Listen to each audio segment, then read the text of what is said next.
Chapter 1. Being and Enlightenment. There is an eternal, ever present, one life beyond the myriad forms of life that are subject to birth and death. Many people use the word God to describe it. I often call it being. The word being explains nothing, but nor does God. Being, however, has the advantage that it is an open concept. It does not reduce the infinite invisible to a finite entity. It is impossible to form a mental image of it. Nobody can claim exclusive possession of being. It is your very presence and it is immediately accessible to you as the feeling of your own presence. So it is only a small step from the word being to the experience of being. Being is not only beyond but also deep within. Every form is its innermost, invisible, and indestructible essence. This means that it is accessible to you now as your own deepest self, your true nature. But don't seek to grasp it with your mind. Don't try to understand it. You can know it only when the mind is still, when you are present, when your attention is fully and intentionally in the now. Being can be felt, but it can never be understood mentally. To regain awareness of being and to abide in that state of feeling realization is enlightenment. The word enlightenment conjures up the idea of some superhuman accomplishment, and the ego likes to keep it that way. But it is simply your natural state of felt oneness with being. It is a state of connectedness with something immeasurable and indestructible, something that almost paradoxically is essentially you and yet is much greater than you. It is finding your true nature beyond name and form. The inability to feel this connectedness gives rise to the illusion of separation from yourself and from the world around you. You then perceive yourself consciously or unconsciously as an isolated fragment. Fear arises and conflicts within and without become the norm. The greatest obstacle to experiencing the reality of your connectedness is identification with your mind, which causes thought to become compulsive. Not to be able to stop thinking is a dreadful affliction, but we don't realize this because almost everybody is suffering from it, so it is considered normal. This incessant mental noise prevents you from finding that realm of inner stillness that is inseparable from being. It also creates a false mind made self that casts a shadow of fear and suffering. Identification with your mind creates an opaque screen of concepts, labels, images, words, judgments, and definitions that blocks all true relationship. It comes between you and yourself, between you and your fellow man and woman, between you and nature, between you and God. It is this screen of thought that creates the illusion of separateness, the illusion that there is you and a totally separate other. You then forget the essential fact that underneath the level of physical appearances and separate forms, you are one with all that is. The mind is a superb instrument if used rightly. Used wrongly, however, it becomes very destructive. To put it more accurately, it is not so much that you use your mind wrongly, you usually don't use it at all. It uses you. This is the disease. You believe that you are your mind. This is the delusion. The instrument has taken you over. It's almost as if you were possessed without knowing it. And so you take the possessing entity to be yourself. The beginning of freedom is the realization that you are not the possessing entity, the thinker. Knowing this enables you to observe the entity. The moment you start watching the thinker, a higher level of consciousness becomes activated. You then begin to realize that there is a vast realm of intelligence beyond thought. That thought is only a tiny aspect of that intelligence. You also realize that all the things that truly matter beauty, love, creativity, joy, inner peace arise from beyond the mind. You begin to awaken, freeing yourself from your mind. The good news is that you can free yourself from your mind. This is the only true liberation. You can take the first step right now. Start listening to the voice in your head as often as you can. Pay particular attention to any repetitive thought patterns, those old audio tapes that you have been playing in your head perhaps for many years. This is what I mean by watching the thinker, which is another way of saying listen to the voice in your head. Be there as the witnessing presence. When you listen to that voice, listen to it impartially. That is to say, do not judge. Do not judge or condemn what you hear. For doing so would mean that the same voice has come in again through the back door. You will soon realize there is the voice, and here I am listening to it, watching it. This I am realization, this sense of your presence is not a thought, it arises from beyond the mind. So, when you listen to a thought, you are aware not only of the thought but also of yourself as the witness of the thought. A new dimension of consciousness has come in.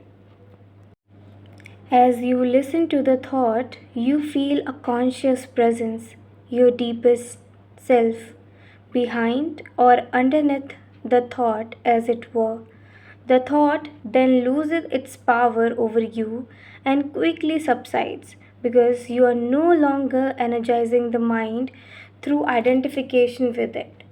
This is the beginning of the end of involuntary and compulsive thinking. When a thought subsides, you experience a discontinuity in the mental stream, a gap of no mind. At first, the gaps will be short, a few seconds perhaps, but gradually they will become longer. When these gaps occur, you feel a certain stillness and peace inside you. This is the beginning of your natural state of felt oneness with being, which is usually obscured by the mind. With practice, the sense of stillness and peace will deepen. In fact, there is no end to its depth. You will also feel a subtle emanation of joy arising from deep within, the joy of being. In this state of inner connectedness, you are much more alert, more awake than in the mind identified state. You are fully present. It also raises the vibrational frequency of the energy field that gives life to the physical body. As you go more deeply into this realm of no mind, as it is sometimes called in the East, you realize the state of pure consciousness. In that state, you feel your presence with such intensity and joy that all thinking, all emotions, your physical body, as well as the whole external world become relatively insignificant in comparison to it. And yet, this is not a selfish but a selfless state. It takes you beyond what you previously thought of as yourself. That presence is essentially you and at the same time inconceivably greater than you. Instead of watching the thinker, you can also create a gap in the mind stream simply by directing the focus of your attention into the now. Just become intentionally conscious of the present moment. This is a deeply satisfying thing to do. In this way, you draw consciousness away from the mind activity and create a gap of no mind in which you are highly alert and aware but not thinking. This is the essence of meditation. In your everyday life, you can practice this by taking any routine activity that normally is only a means to an end and giving it to your fullest attention so that it becomes an end in itself. For example, every time you walk up and down the stairs in your house or place of work, pay close attention to every step, every movement, even your breathing. Be totally present.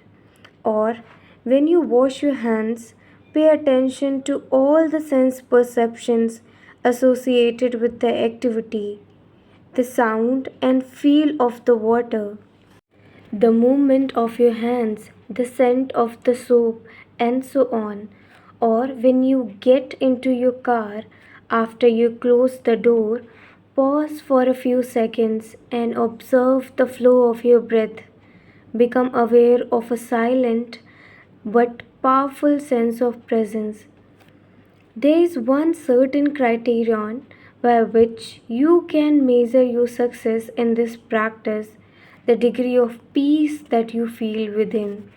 The single most vital step on your journey toward enlightenment is this: learn to disidentify from your mind. Every time you create a gap in the stream of mind, the light of your consciousness grows stronger. One day you may catch yourself smiling at the voice in your head as you would smile at the antics of a child. This means that you no longer take the content of your mind all that seriously, as your sense of self does not depend on it. Enlightenment rising above thought. As you grow up, you form a mental image of who you are based on your personal and cultural conditioning. We may call this phantom self the ego. It consists of mind activity and can only be kept going through constant thinking. The term ego means different things to different people, but when I use it here, it means a false self created by unconscious identification with the mind. To the ego, the present moment hardly exists. Only past and future are considered important. This total reversal of the truth accounts for the fact that in the ego mode, the mind is so dysfunctional. It is always concerned with keeping the past alive because without it, who are you? It constantly projects itself into the future to ensure its continued survival and to seek some kind of release or fulfillment there. It says, one day when this, that, or the other happens, I'm going to be okay, happy, at peace. Even when the ego seems to be concerned with the present, it is not the present that it sees. It misperceives it completely because it looks at it through the eyes of the past, or it reduces the present to a means to an end that always lies in the mind projected future. Observe your mind and you will see that this is how it works. The present moment holds the keys to liberation. but you cannot find the present moment as long as you are your mind. Enlightenment means rising above thought. In the enlightened state, you still use your thinking mind when needed, but in a much more focused and effective way than before. You use it mostly for practical purposes, but you are free of the involuntary internal dialogue and there is inner stillness. When you do use your mind, and particularly when a creative solution is needed, you oscillate every few minutes or so between thought and stillness, between mind and no mind. No mind is consciousness without thought. Only in that way is it possible to think creatively, because only in that way does thought have any real power. Thought alone, when it is no longer connected with the much vaster realm of consciousness, quickly becomes barren, insane, destructive. Emotion, the body's reaction to your mind.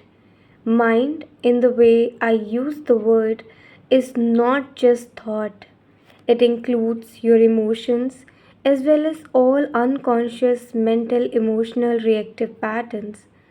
Emotion arises at the place where mind and body meet.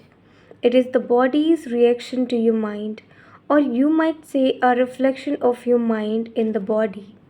The more you are identified with your thinking, your likes and dislikes, judgments and interpretations, which is to say, the less present you are as the watching consciousness, the stronger the emotional energy charge will be, whether you are aware of it or not. If you cannot feel your emotions, if you are cut off from them, you will eventually experience them on a purely physical level as a physical problem or symptom. If you have difficulty feeling your emotions, start by focusing attention on the inner energy field of your body. Feel the body from within. This will also put you in touch with your emotions. If you really want to know your mind, the body will always give you a truthful reflection. So look at the emotion, or rather, feel it in your body. If there is an apparent conflict between them, the thought will be the lie, the emotion will be the truth. Not the ultimate truth of who you are, but the relative truth of your state of mind at that time. You may not yet be able to bring your unconscious mind activity into awareness as thoughts, but it will always be reflected in the body as an emotion, and of which you can become aware. To watch an emotion in this way is basically the same as listening to or watching a thought, which I described earlier. The only difference is that while a thought is in your head, an emotion has a strong physical component and so is primarily felt in the body. You can then allow the emotion to be there without being controlled by it. You no longer are the emotion, you are the watcher, the observing presence. If you practice this, all that is unconscious in you will be brought into the light of consciousness. Make it a habit to ask yourself, what's going on inside me at this moment? The question will point you in the right direction, but don't analyze, just watch. Focus your attention within. Feel the energy of the emotion. If there is no emotion present, take your attention more deeply into the inner energy field of your body. It is the doorway into being.